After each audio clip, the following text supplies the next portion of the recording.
Saludos a todos los amigos, estudiantes de medicina, residentes de adiestramiento, facultativos y público en general, que tengan la oportunidad de ver esta grabación que estamos realizando hoy, 24 de octubre del 2009, al doctor José Joaquín Serra Díaz, un reconocido cirujano puertorriqueño que ha laborado por muchos años en Puerto Rico, básicamente en San Juan, luego de completar su adiestramiento de cirugía.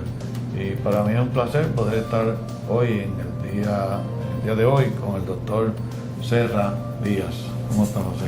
Encantado, Quique. Bien. Pues, como te expliqué antes, esto es unas grabaciones que estoy haciendo de los cirujanos prominentes que ha tenido el país. Y obviamente tú cualificas como uno de estos cirujanos. Y recuerda que yo puse la meta de 70 hacia adelante y tú estás ahí en el borde, ¿no? Yo empecé de 70 en adelante y ya estoy terminando con un grupo de cirujanos y voy a tener que bajar la edad. Pero pues básicamente queríamos hablar contigo sobre tus aspectos personales primero, donde naciste, tus padres, tus hermanos, tu matrimonio, tus hijos, qué han hecho tus hijos, y después en el aspecto completo profesional, colegio, medicina, residencia en cirugía y todas las cosas que te han ocurrido a lo largo de tu vida, y lo que, si quieres contando lo que más satisfacción te ha producido, los problemas que has tenido a lo largo de tu carrera. Tú sabes que siempre hay personalismos y problemas que surgen en el camino, y pues que me cuentes todo lo que tú quieras sobre los aspectos tuyos personales. Eventualmente pues estas copias van a estar en la sección de la historia de la medicina de la biblioteca de Recinto de Ciencias Médicas en Río Piedras. Así que pues vamos a comenzar donde tú naciste, tus papás y educación. Yo nací en Fajardo el 6 de diciembre de 1938. Mi padre es de Fajardo, de una familia que ha vivido por toda la vida en Fajardo. Mi madre era de Junco. Ellos se conocieron y toda la vida de estudiante de escuela la hice en Fajardo. Me gradué de las escuelas públicas de Fajardo en el 1956, cuando entré a la escuela, a la Universidad de Puerto Rico. Río Piedra. En Río Piedra. Terminé el bachillerato en la Universidad de Puerto Rico en 1959. Estudié en 3 años, hice los cursos que me cualificaron para un bachiller en ciencias. Y fui aceptado en la Escuela de Medicina de la Universidad de Puerto Rico, donde entré ese mismo año, en 1959. Y me gradué en el 1963. Sí, luego hice el internado en el Hospital Universitario de la Universidad de Puerto Rico durante el año 63 a 64. En ese periodo de tiempo me aceptaron para hacer una residencia en cirugía en el mismo hospital universitario bajo la dirección del doctor Francisco Rafucci. Sin embargo, por varios problemas, vamos a llamar administrativos, que ocurrían en esa época, yo vi el programa que iba a causarme dificultad en esos primeros años de entrenamiento y opté por no comenzar la residencia inmediatamente y dejar que me llamara el ejército. En aquella época era obligatorio. Y serví 2 años en el ejército de los Estados Unidos. El primero de esos 2 años en Corea, en la zona demilitarizada de Corea, y luego el último año en Fort Benning. En ese periodo de tiempo los problemas en el universitario aparentemente se habían resuelto por una comunicación que me hizo el doctor Diagoné, que era el oficial ejecutivo del departamento en ese momento, y me hizo saber que todo estaba muy bien, y que además de eso los sueldos de residente de primer año eran una delicia porque habían subido a 300 pesos mensuales. Así que acepté la oferta del doctor Diagoné y me vine al hospital universitario, donde estuve Oye, pero en Corea ya no había guerra. Cuando tú No fuiste, había ya había guerra, acabado claro. la guerra y estuviste básicamente... Hice trabajo de médico general, era Battalion Surgeon en Corea, Sí. y entonces luego trabajé en el hospital de Fort Benning, un año en más. Georgia. Y ahí terminaste. Y ahí terminé. Ok. Sí. Entonces el japonés fue que te instó a que volviera y me llamó siendo que capucho. volviera y no me arrepiento de haber vuelto. Los problemas en cierto sentido se habían... Entonces empezaste en el Corregido. 64. Empecé en el 66, la 66, residencia, y 66. estuve hasta el 70. Los primeros 2 años el doctor Rafucci era el director del departamento de cirugía. En los últimos 2 que estuve era el doctor Víctor Gutiérrez, de ese departamento. Sí, Gutiérrez entró en el 69 y tú te graduaste en el 70. Sí. 2 años. Ahí estaba Kiko Olivera para esa época, ¿no? Estaba Quique Olivera, estaba Enrique Márquez, estaba el doctor Salvador Busquets, el doctor Sorrentino, el doctor Reginald Freeman, el doctor Carlos Torres Aguiar comenzó como junior attending en esa época.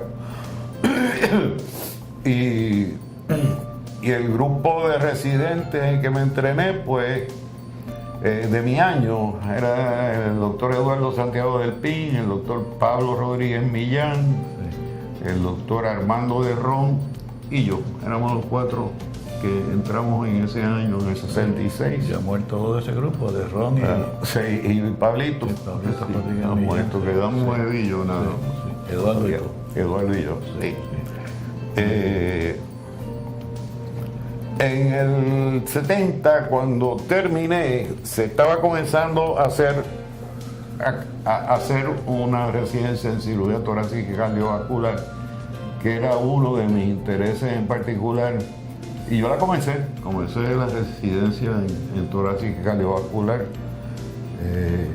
Y vamos a estar el doctor Enrique Maquello, que no tenía voz, pero que había hecho muchísimas cirugías cardíacas, sobre todo de infantes. Tú comenzaste a adiestrarte Y ahí. yo lo comenzamos, pero por razones personales, muy rápidamente yo decidí, opté por no continuar la residencia. Era un programa que aún no estaba aprobado, que estaba en el proceso de aprobarse. Y creí más juicioso, pues, encaminarme en otro rumbo. Ahí entró también Brito. Brito entró después que ya me había ido. Sí. Terminaron Vázquez y Brito. Exactamente. Y finalmente, pues digo, al terminar, al optar por dejar la residencia en torácica, pues la doctora Mirta Vázquez, cirujana también, yo creo que la primera cirujana de Puerto Rico, Sí. también entrenada en nuestro sistema. Sí. Era la directora médica del recién organizado Hospital Regional de Cagua, en su regional. Mirta me pidió que si yo podía dirigir el departamento de cirugía del hospital y acepté en ese momento. Y el hospital iba a estar encaminado a crear unos programas de residencia en las 4 especialidades principales. Y yo recluté al doctor Carlos Torres Aguiar y juntos organizamos un programa de entrenamiento en cirugía, el cual fue aprobado por las agencias que tenían que ver en aquella época. El comité tripartita era lo que creo que había, formado por el American Board of Surgery, el American College of Surgeons y la Asociación Médica Americana. Nos aprobaron el programa en el primer intento. En ese periodo de tiempo nos aprobaron para 4 residentes de primer año, pero ya para senior residents, pues solamente 2. O sea que ellos mismos nos establecieron que iba a ser piramidal el sistema. Sí, sí. Empezaban 4 y terminaban 2. Y terminaban 2, exactamente. Pero siempre cogimos los 4 o los 3 años que yo estuve allí. Muchos de ellos se iban a especialidades quirúrgicas que requerían un pre-specialty training. En 1970, durante ese tiempo, yo además había comenzado una práctica privada bien limitada en el área metropolitana y esa práctica fue aumentando considerablemente al punto que me pareció que ya yo no podía cumplir con las funciones en el regional de Caguas y opté por renunciar. En ese momento el doctor Fernando Fernández, un cirujano que yo había reclutado, pues asumió la rienda del departamento y yo me quedé desde el 1976 exclusivamente en la práctica privada y así he estado por los últimos 30 y pico de años. Desde el 79 básicamente. 76. 76. Sí, hasta este momento. Muy bien. ¿Y estás dónde básicamente? Bueno, en estos momentos voy a un solo hospital, que es el Hospital del Maestro, y he estado así desde el año 2003 para acá, que el único hospital que voy es al Hospital del Maestro. Pero he sido attending physician en el Hospital Pavía, en el Hospital Auxilio Mutuo, en el viejo Hospital Professional cuando existía, en el Doctor Hospital. Prácticamente casi todos los hospitales del área metropolitana, en el Ashford, he sido consultor cuando el doctor Mike se iba de vacaciones en Drake, yo le cubría la cirugía torácica. Y en el Maestro fuiste jefe de departamento también por mucho tiempo, ¿no? Sí, fui jefe de departamento en 2 ocasiones. La primera vez fue como por 10 años y luego como por 4 o 5 años. Dos términos diferentes. Fue 2 términos diferentes, exactamente. Ya renuncié en el 2003 también. ¿Y cirugía general qué haces particularmente? Bueno, hago prácticamente de todo. Mi práctica no se ha reducido mucho. Todavía yo veo alrededor de 60 pacientes semanales en mi oficina. Y hago todavía entre 10 y 15 casos semanales de cirugía. Y pues no lo he limitado prácticamente, sino que me he buscado gente que me ayude. Tengo 2 técnicos quirúrgicos que son extraordinariamente buenos y yo los tengo contratados y trabajan conmigo y me ayudan, ¿no? Pues eso es que a veces de 15 casos, pues da trabajo hacerlo sin ayuda. En los últimos años, pues la cantidad de cirugía compleja pues ha aumentado, como nos pasa a todos los cirujanos viejos, yo creo, ¿no? Nos consultan casos complicados, complejos, y pues eso me mantiene ocupado gran parte del tiempo. Me he envuelto en las cosas modernas de la cirugía, la paroscopía. Tan pronto empezaron a salir, pues me entrené para hacerla. Y hago vesícula, hernia ocasionalmente, apéndice por la paroscopía. No he hecho cirugía de colon ni cirugía mayor que esa. Y tengo particular interés en enfermedades del seno de hace 10 o 15 años.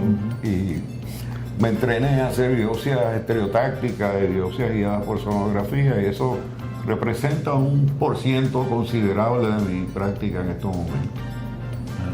Hay otras personas haciendo eso mismo, ¿verdad? ¿Estas doctoras hacen eso mismo allí?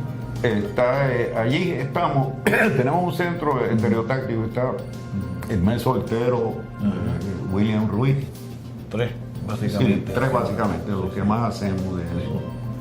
Este hospital donde tú estás, ¿tiene cubierta de cirujanos todas las noches? Sí, estamos obligados a hacer guardia. Sí. Todos los cirujanos. O sea que no hay, en una ocasión había límite de edad que después de los 60 años no se hicieran más guardias. Sin embargo, por los reglamentos que tiene el departamento, todos los cirujanos estamos obligados a hacerlo, y como ha habido tan poco ingreso de cirujanos nuevos, pues nos hemos mantenido haciendo guardias. Entonces tú haces guardia entonces. Todavía hago guardias cada 6 o 7 días. Y cada 6 o 7 fines de semana. No está muy difícil, pero es que no hay muchachos jóvenes, ¿no? Sí, eso es así. jóvenes, pues afortunadamente pues tenemos uno de los jóvenes entrenados en nuestro mismo sistema, en la Escuela de Medicina, que llegó recientemente y ha resultado ser un excelente cirujano. El doctor Alexi Sánchez. Ajá. Muy excelente cirujano, muy bien cualificado, muy bien capacitado. Y pues hemos cogido uno de los pocos que salen, gracias a Sí, Dios. que se quedaron en la práctica. Sí. ¿Quién es el jefe de cirugía ahora? El jefe de cirugía es Gary Montalvo, él es otorrinolaringólogo, que es el jefe del departamento de cirugía. Él empezó después, cuando yo renuncié, estaba de jefe en ese momento, y yo renuncié en el 2003. Sí. Muy bien. ¿Y qué otras cosas tú haces extracurriculares? ¿Qué te entretiene? Bueno, yo he sido un jugador de golf malo jugador de golf por muchos años, pero leo mucho, me interesa la literatura inglesa, la literatura puertorriqueña, literatura latinoamericana. El resto del tiempo pues, me trato de mantener al día en mi profesión, con la informática como está, tan adelantado hoy en día, eso es sumamente fácil. Sí, es verdad. Tener acceso a revistas médicas, revistas quirúrgicas prácticamente sin número, es innumerable el número de cosas que uno tiene acceso, ¿verdad? Y pues tuve 3 hijos con mi esposa, que tuvimos un matrimonio de 35 años. Ella murió hace 6 y hemos tenido 3 hijos y tengo 2 nietos que me mantienen bastante ocupado todo. Y Inés era tu esposa, ¿no? Inés era mi esposa, sí. Ella murió en el 2003. Tus hijos ya son grandes, ¿no? Mis hijos son adultos todos, sí, todos. grandes. La más pequeña tiene 34 años de edad. ¿Y a qué se dedican ellos?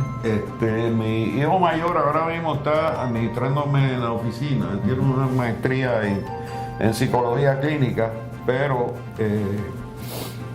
es muy capacitado en cuestiones administrativas y luego puesto que me administra la oficina. Mi hija mayor es maestra de educación preescolar, tiene una maestría en educación también, y mi hija más pequeña pues trabaja con el gobierno federal en estos momentos.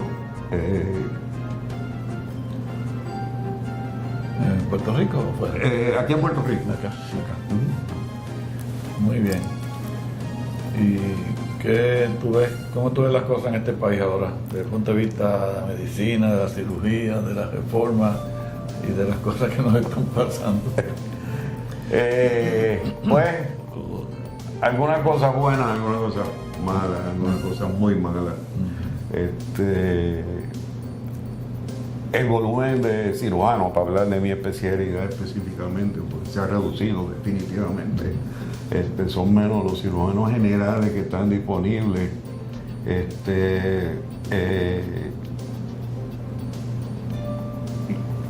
Me lastima un poquito la actitud que he visto en los cirujanos más jóvenes. Han perdido quizás un poquito la compasión por los pacientes, el trato con los pacientes se hace difícil. Eso pues, me imagino que son los tiempos que como cambian, ¿no? Tiempos diferentes. Eso es así.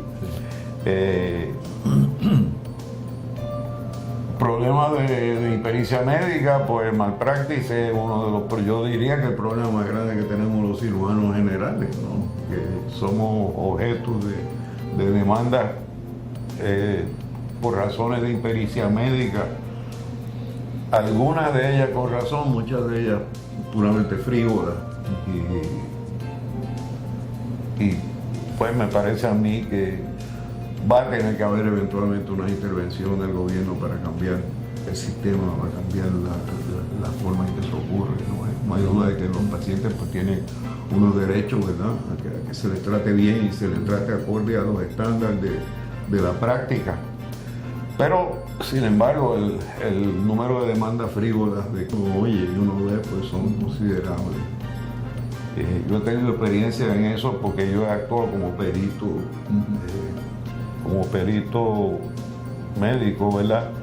En casos tanto por la parte demandada como por los demandantes. Y me he dedicado a eso un poco de mi tiempo durante los últimos 10 a 15 años. cuanto a la reforma de salud, pues yo creo que las intenciones fueron extraordinariamente buenas. Yo creo que se fue demasiado agresivo con el implantarlas inicialmente, sin haberla aprobado y sin tener idea de cuánto iba a ser el costo. Pero ya está ahí. Ahora pues no sé si tenemos que esperar que nos resuelvan el problema con una reforma de salud desde los Estados Unidos y entonces breguemos de otra manera, ¿no? De cómo se está haciendo. Pero representa realmente un problema serio. Mira, te dije que yo hago guardia en sala de emergencia. Yo no veía apéndices perforadas complicadas desde la época de la residencia, que nos enviaban pacientes allá que habían estado en el centro de salud 4 o 5 días, llegaban con una apéndice perforada. Pero ahora es distinto, ahora son los que mantienen en los centros de médicos primarios y te llegan 4 o 5 días más tarde, en que no los han referido por no hacer el gasto, ¿no? Y ese paciente pues no llega a la sala de emergencia perforado, con peritonitis generalizada. Y yo te digo, yo no veía eso desde hacía años, ahora lo estoy viendo de nuevo, ¿no? Y como eso, pues, una serie de casos quirúrgicos que la mayor parte de las veces necesitaban atención quirúrgica mucho antes del momento en que se les da, pero puede llegar tarde al hospital. Lo del seno, ¿ves también atrasos ahí en referido en senos?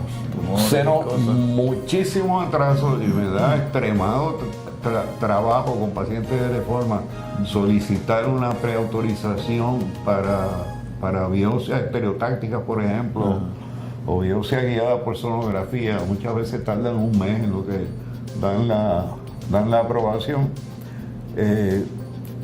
Quizás los grupos en que haya envuelto un ginecólogo, como un grupo que me envían casos a mí del área de Canóvana, eso pues no es así. El ginecólogo está más consciente de eso y el paciente pues llega más rápido.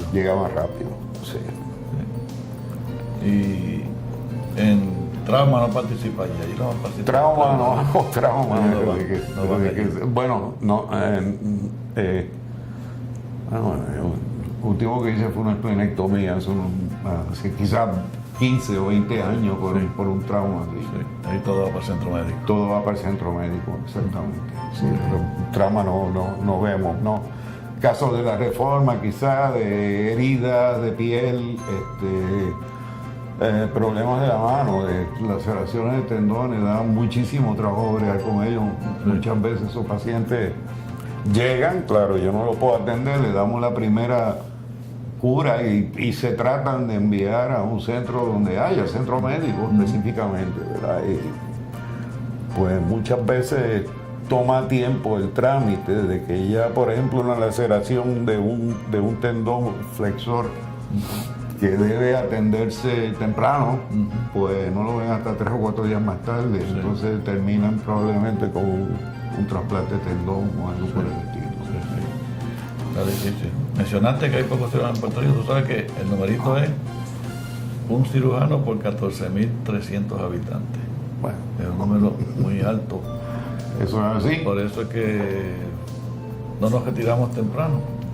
Los americanos se están retirando a la edad 55. Eso es así. Entonces, y aquí pues hemos llegado a una edad mucho más avanzada y con práctica todavía de la cirugía. Tú sabes que la mayor parte de los cirujanos en Puerto Rico generales, creo que como 60% son mayores de 55 años. O sea que la población de cirujanos nosotros es de personas mayores de edad ya. Eso es así. Y seguimos practicando, al contrario que ocurre en Estados Unidos. Sí. Y de los otros problemas que tú ves aquí, que se le ascribe a la medicina, la cuestión de la droga y el crimen y esta cuestión, ¿qué tu opinión tienes sobre eso? ¿Has puesto a pensar sobre Bueno. eso y cómo resolverlo? Yo tengo opiniones, ¿verdad? Muy personales, que yo creo que eso, bueno, número uno, el problema de la droga y ha ido en aumento en todas partes del mundo, ¿no? Pero me parece que eso sale del problema colonial que tenemos en Puerto Rico. Por eso te dije que somos unas opiniones muy personales. Okay. Y yo creo que hasta que eso pues no se resuelva, si es que eventualmente se va a resolver, yo creo que no podemos meterle mano firmemente a las disparidades económicas que hay, que nos causa eso que tenemos. Creo que ha habido una pérdida de valores extremadamente grande en la sociedad. Lo que te decía aún de los médicos, ¿no? ¿Sabes? Esa falta de compasión por los pacientes, eso a mi juicio es resultado de la pérdida de valores que hemos tenido en nuestro país. ¿Tú crees que tiene que ver con el aspecto de haber sido colonia por tantos años con dos potencias mundiales, España y Estados Unidos? Definitivamente, absolutamente. Sí, yo creo que hemos creado una mentalidad colonizada de dependencia. De dependencia, por supuesto. Y todo hoy en día pues se resuelve con los fondos federales que van a venir, fondos federales, ¿no? Bueno, hay una esperanza ahora en que los problemas de la reforma de Puerto Rico, que son grandes, económicos, se resuelvan de nuevo de Estados Unidos, como te lo planteamos. Sí. Y no se sabe realmente si nos van a incluir en la reforma de Obama. En la reforma de Obama, y que no sabemos todavía cómo va a terminar siendo, ¿no? Sí. De hecho, no se sabe si va a tener éxito, porque es que es posible que no ocurra. Las últimas noticias ahora en estos días es que la Asociación de Compañías Aseguradoras Médicas de Estados Unidos están invirtiendo millones de dólares semanales cabildeando en contra de la reforma que está promoviendo Obama y el Congreso dominado por los demócratas. Sí. Así que si va a tener éxito o no, pues no sabemos. Y si Puerto Rico va a estar montado ahí, Va a estar montado ahí. pues no sabemos. Que no nos pase como en la otra ocasión cuando hicimos la reforma nueva, que se pensaba que todo el dinero que se iba a utilizar iba a venir de la reforma de los Clinton, ¿no? Que estaba en camino y resultó que no fue. Sí, que aquellos fracasaron. Y ahí pues las decisiones fueron de seguir para adelante a como diera lugar, ¿no? Sí. No hay duda de que eso ha contribuido grandemente a este déficit presupuestario que tiene el país en estos momentos. Sí, se dice que una quinta parte o más del déficit de Puerto Rico ahora que heredó el gobierno actual supuestamente es debido a la reforma. Así que cómo se va a resolver no sabemos. Pero ¿tú crees que la reforma cuando se implantó por capitación no hace resultado? No, yo creo que ha resultado en perjuicio para los pacientes, sin lugar a dudas. Por eso, ejemplo que te mencioné hace un ratito, esos gatekeepers pues están siendo más fuertes en cada momento, ¿verdad? Limitando los gastos, o tratando de limitar los gastos, racionándole los servicios a los pacientes, consultas especialistas, etcétera. Sí, porque el capitation no le da aparentemente a los médicos primarios, que son los que están en el field, que reciben el golpe inicial. Pero a lo mejor la cantidad que se asigna después que la compañía se queda con una cantidad para la administración, pues no le da. Y no pueden hacer magia, ¿no? No pueden hacer magia, eso es correcto. Y las aseguradoras, pues, ya ven lo que están haciendo en Estados Unidos, gastando billones de dólares en cabildeo para que no se apruebe el plan de Obama tal como está, ¿no? O sea, ellos no quieren salir del mercado. Sí, porque el plan de Obama pretende hacer una entidad que pueda asegurar los 47 millones de sudamericanos que no tienen cubierta. Y ahí van como 300 o 500 mil puertorriqueños que tampoco están en la reforma de aquí. Y si Bueno, eso que ocurre... quizás un programa como CIMED aquí pues, en negligencia Ajá. médica. Y si, ¿no? si eso ocurre, la compañía se ve amenazada. Se ven amenazadas, claro que sí. Porque dice, voy a perder clientes, voy a perder suscriptores. Eso es Entonces así. están luchando como gatos boca arriba a ver si no se aprueba ese plan. Pero veremos a ver qué pasa. Y si Obama triunfa o no, ahí le va quizás hasta el prestigio de él y la reelección del 2012 Eso es así. Sí. al presidente. ¿Y qué otro problema tú ves en Puerto Rico en salud que nos tienen detenidos como pueblo? Hablamos del malpractice. Eso nadie ha querido atacarlo aquí. Sí. Ningún gobierno ha querido. No. Ni el presente tampoco.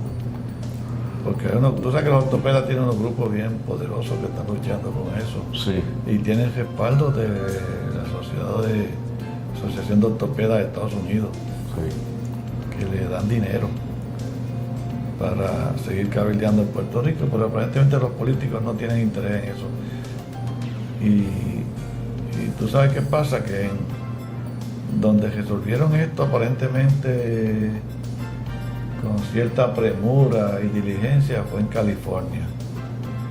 O sea que en California en 1975 pasaron una ley que se llama MICRA, Medical Injury Compensation Reform Act, que creo que la legislatura empezó en junio y ya en octubre tenía una ley implantada para reducir el problema de malpractice en California. Ahí fue que pusieron un tope al sufrimiento de 500 mil pesos. Sí. El primer estado. Bueno, El primer estado. sí. Y ya llevan 25 años y 9, 34 años. Y no han cambiado el tope al sufrimiento.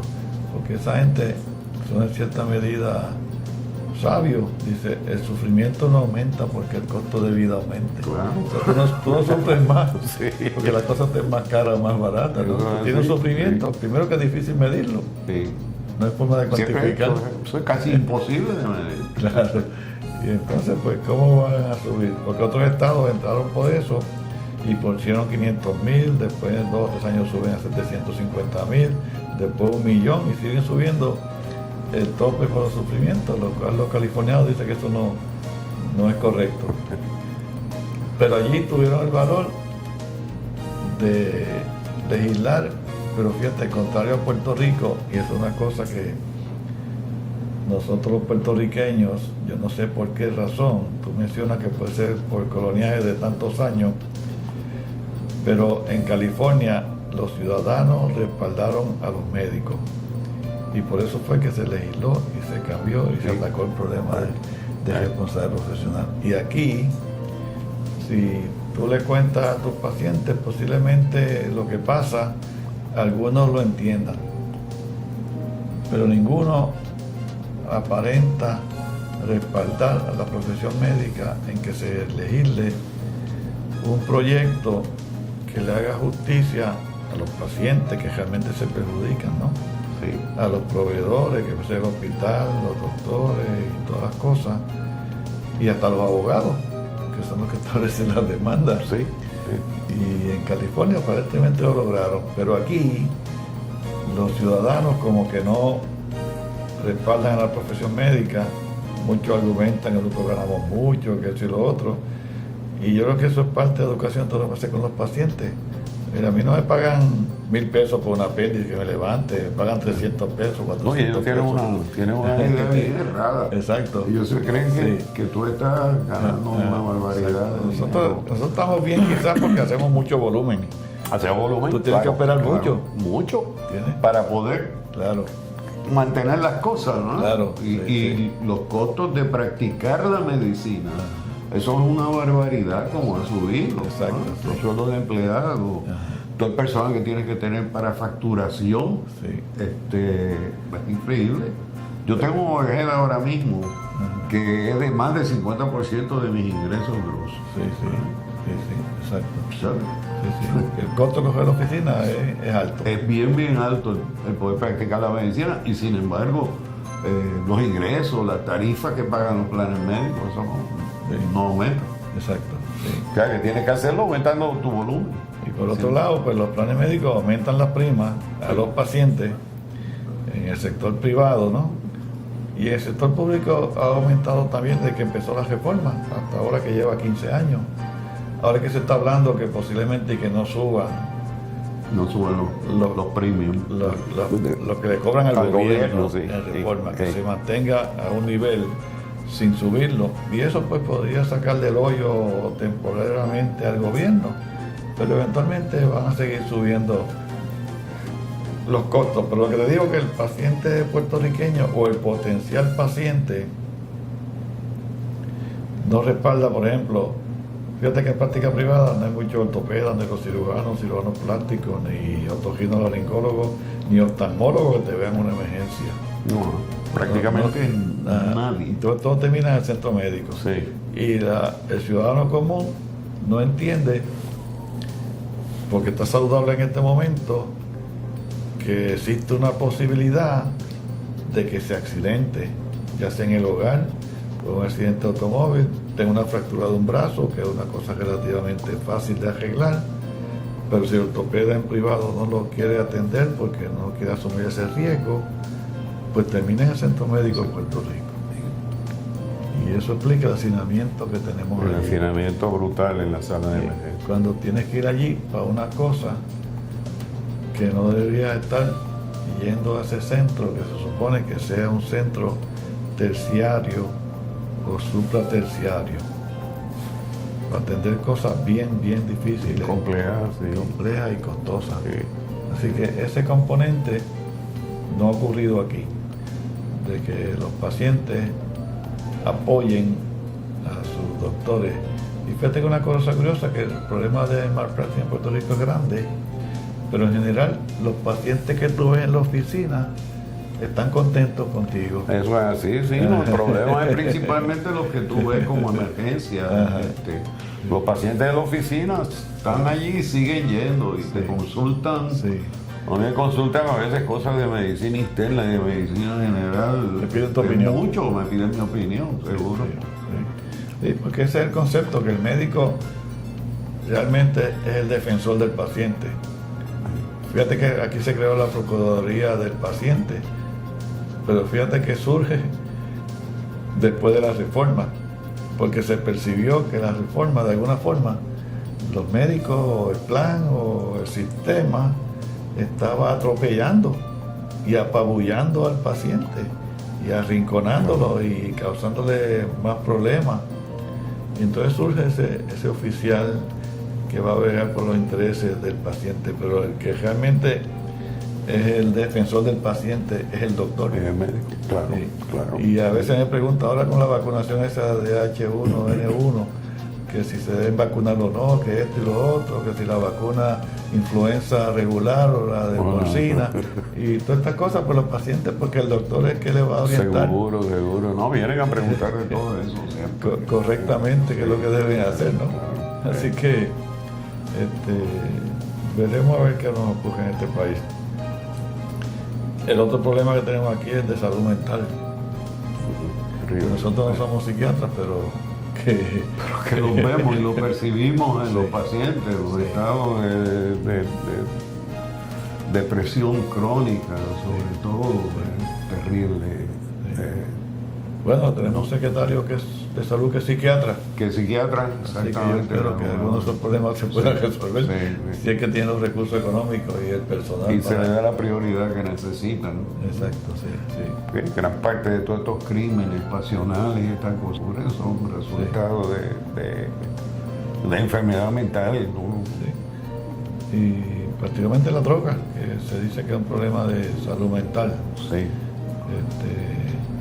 Bueno, otro problema que tenemos aquí, que yo no sé, es cómo se cambian los hábitos del paciente o del que está saludable para que no se enferme. Eso, Bueno, necesitan educación, necesitan que se dedique una parte de los esfuerzos del gobierno a la educación médica y digo que nosotros los médicos eduquemos a los pacientes, a unos cirujanos, ¿no? Que nos ven todo el mundo como si fuéramos unos técnicos que hacemos una cosa y ya, ¿no? Pero por eso que hay muchos pacientes que son pacientes recurrentes nuestros, en el sentido de que han hecho rapport con el cirujano y siguen viniendo. son leales, son bien leales. Sí, son fieles y leales. Y si tú operaste a la abuelita, pues vienen hasta los nietos a que los operen. Sí, ya yo estoy en edad, operando nietos. Ya están varias generaciones. Sí, eso es así.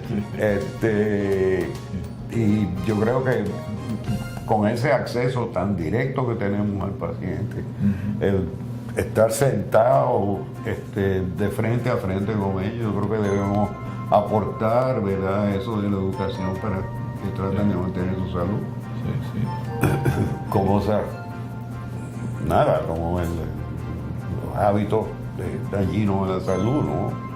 El fumar, la falta de ejercicio, el exceso en la bebida alcohólica.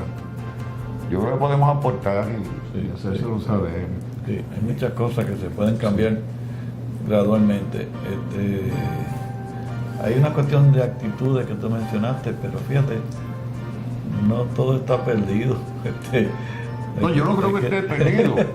Si yo creyera que todo está perdido, mira, estaría pescando allí en la playa de Fajardo como cuando hacía cuando chiquito, ¿sabes?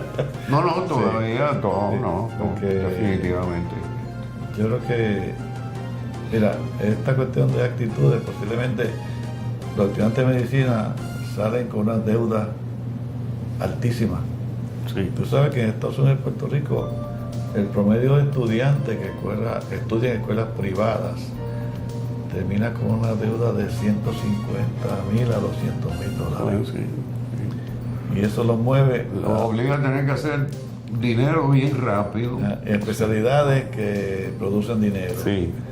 Y ese es parte del problema de Estados Unidos y Puerto Rico, que no tenemos suficientes médicos primarios, particularmente en Estados Unidos, porque en Puerto Rico sí hay muchos médicos primarios, pero son generalistas, muchos de ellos que no están adiestrados, no tienen una residencia en medicina general, ¿no?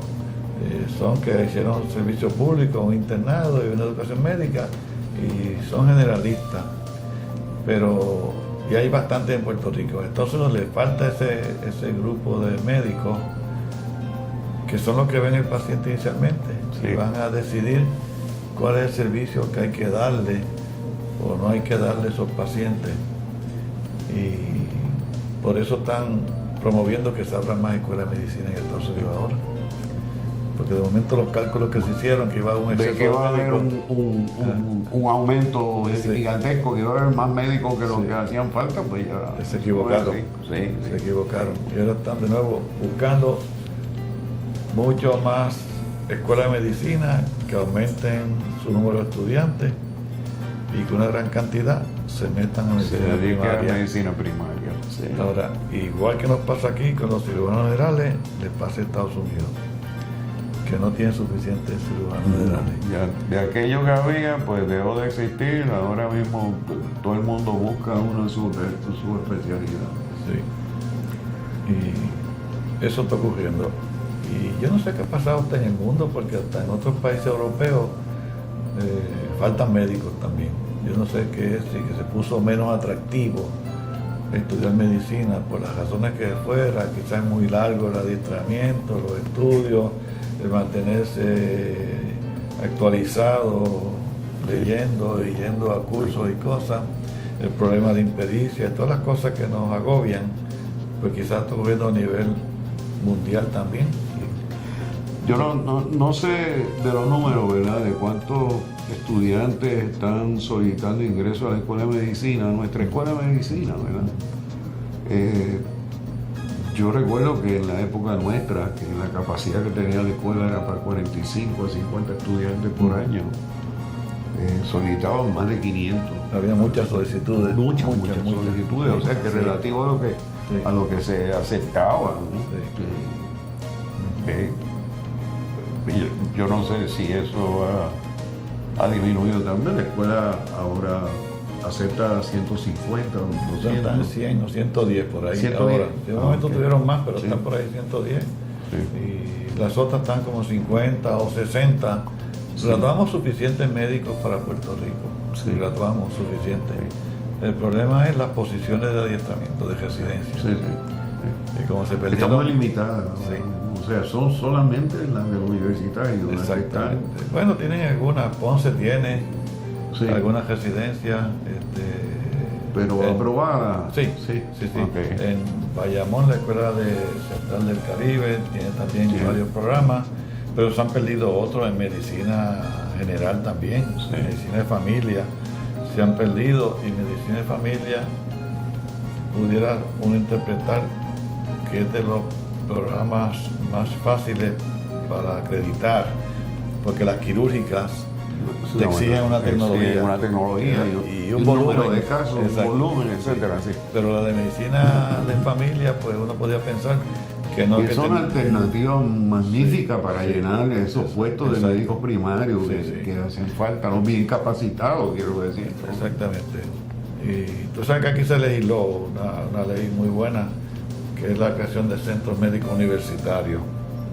Que es que cada escuela de las 4, que están todas acreditadas, hasta Bautista está acreditada a nivel de Estados Unidos, pues que esas escuelas cogieran un área de Puerto Rico,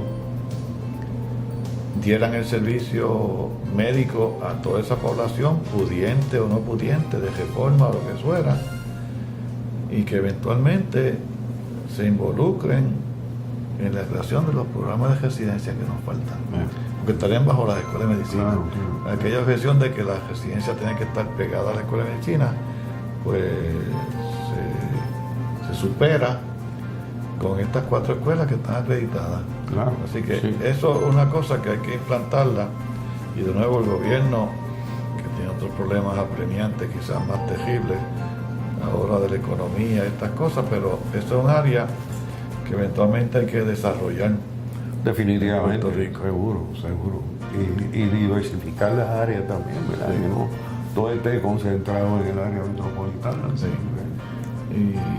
Y eventualmente eso redundaría en que se produzcan los especialistas que necesitamos en Puerto Rico y que se dé un servicio mejor a la población en general, pobre y pudiente, como sea.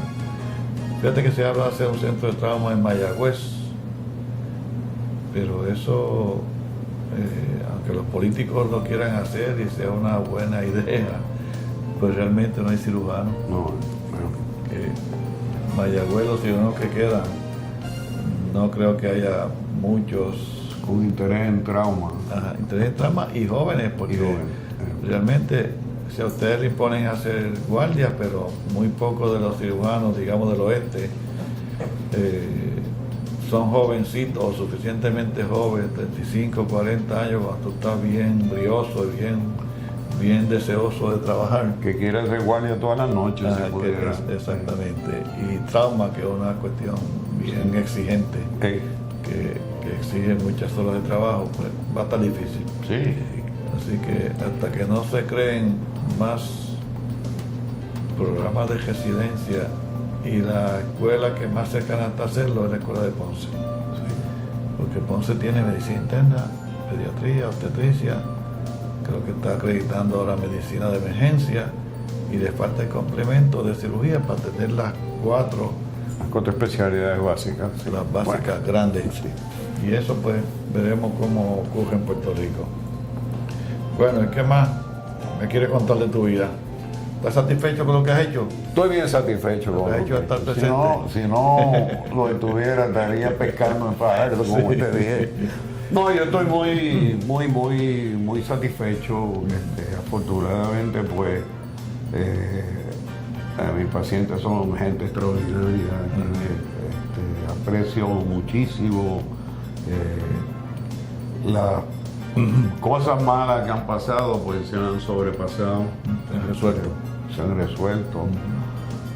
Personalmente, pues la muerte de mi esposa fue quizás el trauma más duro que yo he sufrido. He tenido, sí. Actualmente pues tengo una compañera con quien conmigo me llevo muy bien, pero ¿Y tus hijos han aceptado esa situación? mis hijos han aceptado esa situación perfectamente bien, sí. Y Muy eso bien. pues es muy bueno Sí, para sí. nosotros, ¿no? Sí, sí, eso es importante. Y desde el punto de vista de salud, ¿estás saludable? No. He estado bien saludable, yo tuve un periodo de enfermedad, pero fue una cosa temporera, ¿no? que se resolvió y gracias a Dios pues me he mantenido bastante saludable, aún con el ritmo de trabajo que llevo todavía. Sí.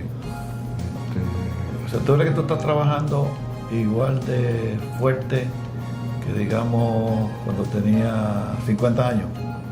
¿Está igual de duro en tu práctica? Yo te diría que sí. Sí. Yo Sigue. te diría que sí. Y quizás, pues mira, quizás en el sentido de la calidad de casos que recibo, pues un poquito más dura. Más complejo. Yo este año yo he hecho, ¿cuántas? Como 8 pancreatectomías. Que en un año, porque sí. eso es mucho, ¿no? Sí, sí. Para un solo practitioner. Para un solo practitioner es duro, ¿no? Para darte un ejemplo, o sea, de la cirugía compleja que he hecho. Ajá. Eso es mucho más de lo que yo hacía cuando tenía 50 años de edad. Sí.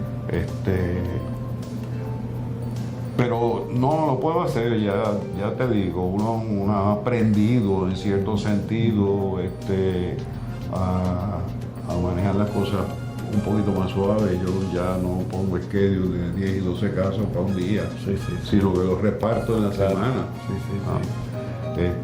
Como te dije, tengo ayudantes quirúrgicos, asistentes quirúrgicos que son excelentes y llevan conmigo mucho tiempo. Ya saben O sea, que tú- saben todas las malas mañas Sí, mías, sí, exacto. la sutura que voy a usar y el material que necesito y todo eso. O sea, que eso me hace la vida más. Sí, eso es bien más importante. cómoda. Bien importante. Sí, Sí, sí, sí. No, esos técnicos son muy buenos, hay Sí. unos técnicos excelentes. Excelente. Sí. De hecho, cuando yo opero, tengo unas muchachas y muchachos que ya saben, por ejemplo, yo opero tiroides y ellos buscan una paratiroides y me dicen, mira, es una paratiroides o ese es el nervio, ellos ya saben identificarla. Así mismo es, lo saben Ya identificar. saben. Claro, Sí, sí. claro. Y aprenden muchísimo Sí. esos muchachos. Y le hace la vida mucho más Sí, cómoda a uno. sí, exacto, sí, sí. Y de las cosas desagradables que has tenido, ya has podido borrarlas y digo, me contaste de la esposa, obviamente Sí, ya. eso es el estresor, He podido estresante más grande. borrarla. Uno siempre ha tenido 3 o 4 demandas de malpractice, hemos tenido todo, Sí, yo creo sí, que sí. prácticamente todos los cirujanos. Todo el mundo, sí. Pero nada, se han resuelto sin mayores problemas, ¿no? Ah, Incluso tuve una cuando estaba sin cubierta, cuando se fue FAICO, que yo estaba con FAICO, pasé unos 3 meses ahí sin cubierta y da la mala pata que cayó uno de los casos ahí. sí, sí. Pero que se resolvió sin perjuicio para mí. Sí. ¿Con quién está aseguradora? Con Cimet. Cimet, Sí. sí. Se queda Cimet y Triple S, y Triple S pues ha sido selectiva Sí. en asegurar a algunos médicos. Sí, sí, sí. Y los remueve también si tienen demanda. Sí, así que- sí, eso es así. Y Cimet pues te aumenta las primas si te demandan. Sí, aunque gane. Aunque gane.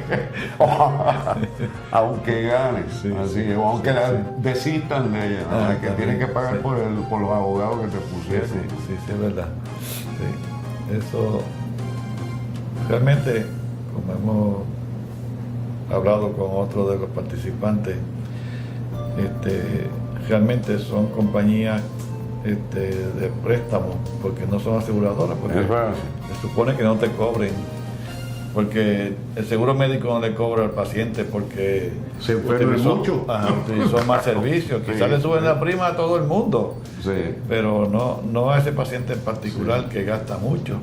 Y si Medicare fuera a hacer eso, pues a los ancianos en el último año de vida, que cuando están saludables hasta que llegan a 79, 80, y en el último año, pues consumen una gran cantidad Eso es así. de dinero y Claro, recursos, claro.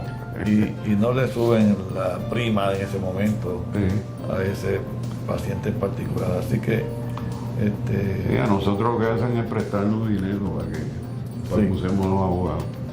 Después no lo van a cobrar. Sí, sí, sí. Así mismo es. Pues bien, se nos acaba el tiempo. Serra, pues gracias por estar aquí Encantado, y Quique, compartir un placer haber conmigo estado un rato. contigo, cómo no. Y espero que sigas bien de salud y sigas practicando ahí. Yo espero que no te vas a retirar hasta que papá Dios quiera, ¿no? Eso Porque- es así. Bueno, ya yo decidí que cuando mis hijos, que me quieren mucho, se den cuenta que yo estoy fallando, Ajá. olvídate, O que ese está es el tembla- momento o que está temblando. o que esté temblando, claro. Muy bien, sí, sí. Pues bien, pues me alegro que estés bien y que sigas trabajando y ayudando a la gente del país. Muy bien, Sí. encantado. Bien.